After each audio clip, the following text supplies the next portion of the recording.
Bəzi qardaşlara nəsihət edərkən onlar nəsihəti qəbul edirlər. Yəni, sözün əsli mənasında yola verirlər. Yəni ki, və yaxud da ki, kobud cavab verirlər. Yəni, nə deyərsiniz? Nəsihət etdikdə nəsihəti qəbul etməmək və yaxud da onu bir şəkillə təvil etmək və kobud cavab vermək, bunların hamısı iman zəifliyi ilə meydana gəlir. Bunların hamısı iman zəifliyi ilə meydana gəlir. Rasulullah sallallahu aleyhi ve sellem deyir ki, Əd-dinun nasihə. Əd-dinun nasihə. Əd-dinun nasihə. Dinimiz nəsihətdir.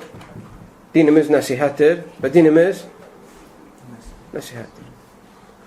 Və bir müsəlmanın nəsihətə olan ehtiyacı yeməyə və içməyə olan ehtiyacından daha böyükdür. Və durum belə olarsa, qardaşlar, bir insan islah olunmağını istəyərsə, necə nəsihəti dəf elə bilər? Rasulullah s.ə.v deyir ki, müminin güzgüsüdür. Nə deməkdir güzgüsüdür? Yəni, sənə eybini göstərəndir, sənə tövsiyə eləyəndir. Müsəlman budur. Və ayrıca bir adam gəlib sənə tövsiyə eləyirsə, o sənin xeyrini istəyib eləyir bunu.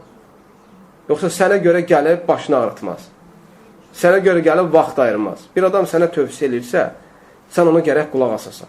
Müəyyən bahanələrlə onu fırlatıb yola verməyəsən. Və yaxud ona elə kobud cavab verməyəsən ki, bir dəfə də o sənin yanına gəlməyək. Bunun əsl səbəbi kibirdir. Əsl nəsihəti dəf eləməyin səbəbi kibir və ucubdur, özünü bəyənməkdir. Bir insanda Allah uzaq eləsin möminlərdən kibir olarsa, ucub, özünü bəyənmək olarsa, o insan çətin nəsihəti qəbul eləyər. Çox çətin nəsihəti qəbul eləyər və üstəlik də nəsihət olunduğu zaman onu dəf eləmək üçün müəyyən hilələr işlədər. Məsələ, sən onunla danışdığın zaman başlayar sağa baxmağa, sola baxmağa, sənə əhəmiyyət verməməyə ki, sən danışıb yorulub çıxıb gedəsən. Və yaxud da sən danışdığın zaman sözünü kəsə-kəsə durar, sənə imkan verməyə ki, ona nəsihət eləyəsən. Və yaxud da sən nəsihət etmək istədiyin məsələlərdə hiss eləsə ki, sən nəsihət edəcəksən, səni qabaqlayır, və o məsələdə özünə bəraət qazandırır ki, hətta sən ona nəsihət etməyəsən. Və yaxud da o adam sənlə oturmağa əslində daralır. İstəmir sənlə oturub dursun. Və yaxud da o sən ona nəsihət etmək əsnasında bütün sənin başını qatır, başqa yerlərə çıxır. Səni yayındırmağa çalışır ki, hətta belə etməyəsən. Və nəsihətini sənin bir adamda kibir olarsa, özünü bəyənmək olarsa, sənin nəsihətini dəf eləmək üçün heç bir yol tapa bilməsə, bunların heç birini keçirə bilməsə, həyata keçirə bilməsə, onda o zaman sərt bir cavab verir ki, sən bir daha onun yanına gedib nəsihət etmir. Sizə bir misal çəkim. Bir nəfərin yanına gedir, bir nəfər cəmaat namazına gəlməsini tövsiyə eləyir. Yəni, bir müsəlman məscid lap evinin yanında olduğu halda gəlib cəmaat namazı qılmır. Bir gün keçər, 2 gün keçər, 3 gün keçər, gəlmir. Səbəb nədir? Dünyavi işlə məşğuldur, ya yatır, ya başqa bir şeylərlə məşğuldur.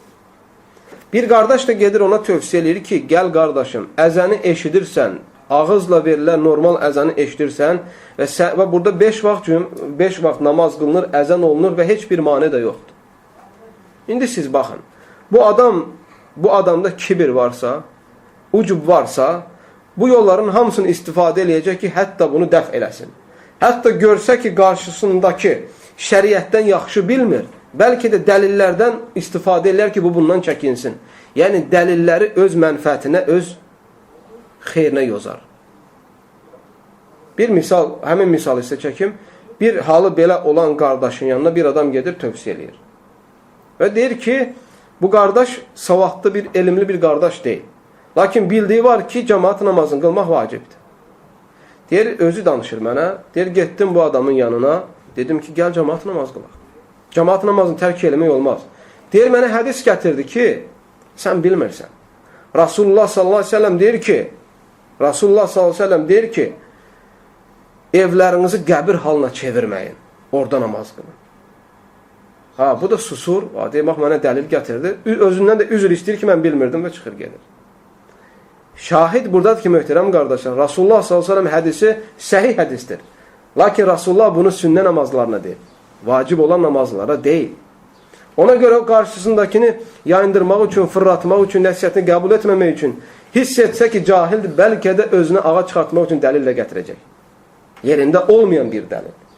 Və yaxud da həmin bu formada ola bilsin, gedə israr eləyə, bu şeyi də eşitmişəm ki, bir qardaş bir qardaşı israr eləyib və ona çox göbutca cavab verərək özündən uzaqlaşdırılıb. Necə? Deyəndə ki, gəl cəmaat namazı qıl, qalxıb deyib ki, Allah mənim yerimə səndən mi hesab çəkəcək? Get işinlə məşğul ol. Mənim özüm cavab verəcəm Allaha. Bu cür sən bir nəsiyyət elədiyin insandan cavab alsan, necə olar halın? Sənə təsir eləməzmi? Mənəviyyatına sənə təsir etməzmi? Edər. Hamımıza edər. Çünki əslində qəlbində iman olan, iman kamilliyinə tərəf olan, kibirdən və özünü bəyənməkdən uzaq olan adam bunu deməsi mümkün deyil. Çünki ən azından xatasını etiraf eləyər və sənə deyər ki, mənim islahım üçün dua elə. Ona görə müminin sifətindən deyil, nəsiyyəti dəf eləmək. Nəsiyyəti qəbul etməmək üçün hilə işlətmək. Və yaxud da nəsiyyət edənə göbut cavab vermək. Bunların hamısı heç biri möminlərin sifətlərindən deyil. Əksinə, sənə nəsiyyət edən insana sən təşəkkür borclusan. Təşəkkür borclusan o insana. Rasulullah s.ə.v hədislərin birində deyir ki, müminin üzərində 6 haqqı var. Onlardan biri də İdəstansaha əhədəkum əxahu fəlyansah ləhu. Bir qardaşınız sizdən nəsihət tələb eləyərsə, ona nəsihət edin. Nəsihət tələb eləyərsə, ona nəsihət edin. Ona görə, qardaşlar, bizim həm nəsihət etməyə, həm nəsihət olunmağa ehtiyacımız var. Elmdə və əməldə hansı səviyyəyə çatırsan çat, sən möhtacsan buna. Öydə ehtiyacın var. Hətta baxın, Rasulullah sallallahu aleyhi və səlləm bir gün Abdullah ibn Məsudu çağırır, deyir ki, sən Quran oxu, mən səni dinləyim. Abdullah ibn Məsud deyir ki, ya Rasulallah, Quran sənə nazil olub, mən sənə oxuyum bunu.